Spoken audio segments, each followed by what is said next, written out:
सभी मोहल्ले वाले अपने अपने घरों की सजावट कर रहे थे। संगीता गली में झाड़ू लगा रही थी। तभी उसकी पड़ोसन अनीता उससे बोलती है, अरे ध्यान से संगीता भाभी, धीरे, झाड़ू लगाइए ना, सारी मिट्टी मेरे ही दरवाजे पर आ रही है।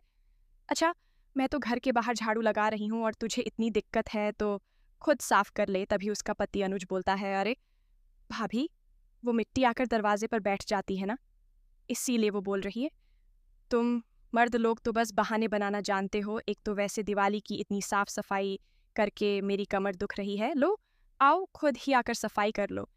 इसी तरह उनके बीच लड़ाई का टॉपिक शुरू हो जाता है। तो वह वो झालर मदन के मुंह पर लगती है। ऑफ हो जरा, देखकर तुम्हारी झालर से मैं भी गिर जाता तो मुझे चोट लग जाती। अच्छे से जानती हूँ आपको, आप हमसे चिढ़ते हैं क्योंकि हमारे घर की सजावट आपके घर की सजावट से ज्यादा सुंदर दिख रही है ना। वहीं थोड़ी आगे इसी तरह दो और औरतें आपस में झगड़ रही थी। तुम हर बार ऐसे ही करती हो रुचि, कोई भी घर आता है तो धुलाई के नाम पर हमारे घर के आगे कीचड़ कर देती हो। लो भाई, अगर सफाई नहीं करूं तो कहोगी कि गंदगी है, और सफाई करूं तो कहती हो कि कीचड़ कर दिया। पता नहीं तुम्हें क्या प्रॉब्लम है मुझसे। इसी तरह पूरे गली मोहल्ले में सब अपने अपने अपने अपने घरों की साफ सफाई और सजावट के चक्कर में एक दूसरे से लड़ रहे थे। तो वहीं गली के बच्चे आपस में एक कोने में पटाखों की चर्चा कर रहे थे। मेरे पापा तो इस बार मेरे लिए रॉकेट लाएंगे।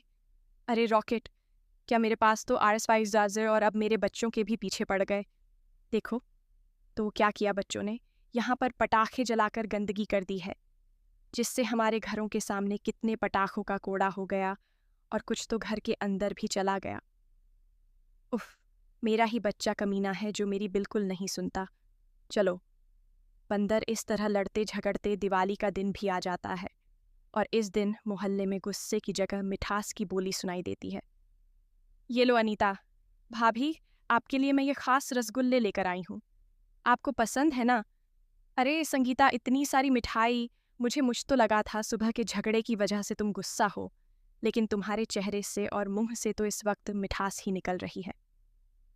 अरे भाभी, आपको तो पता है आस पड़ोस में तो ये सब चलता ही रहता है, लेकिन तीज त्योहार पर तो प्यार और प्रेम से ही रहना चाहिए। उधर रंजना भी मदन के लिए मिठाई लेकर जाती है। लो भाई जी, आप और भाभी मिलकर खाइएगा, आपके लिए आपकी पसंद की बर्फी लाई हूँ। शुक्रिया भाभी।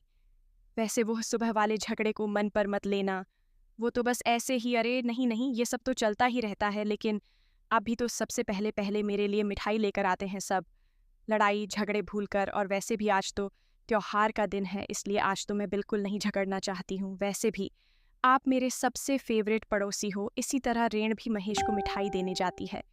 ऐसे रुचि और सुनीता भी एक दूसरे के घर मिठाई देती हैं। त्योहार से पहले जहाँ सभी लोग आपस में लड़ रहे थे, वह सभी त्योहार पर एक दूसरे के साथ खूब प्यार से पेश आते हैं। फिर त्योहार खत्म होते ही अगले दिन फिर से उनमें सफाई को लेकर लड़ाई झगड़ा खत्म हो जाता है। लो संगीता भाभी, त्योहार खत्म हुआ नहीं कि फिर से तुमने कूड़ा मेरे घर के सामने करना शुरू कर दिया। रोज की तरह तुम्हारे ये ड्रामे फिर से शुरू हो गए। देख, मैं जानबूझकर तेरे उधर नहीं कर रही हूँ, यह तेरे उधर का कूड़ा है, तू खुद साफ कर ले। वैसे भी रात भर तेरे लिए क्या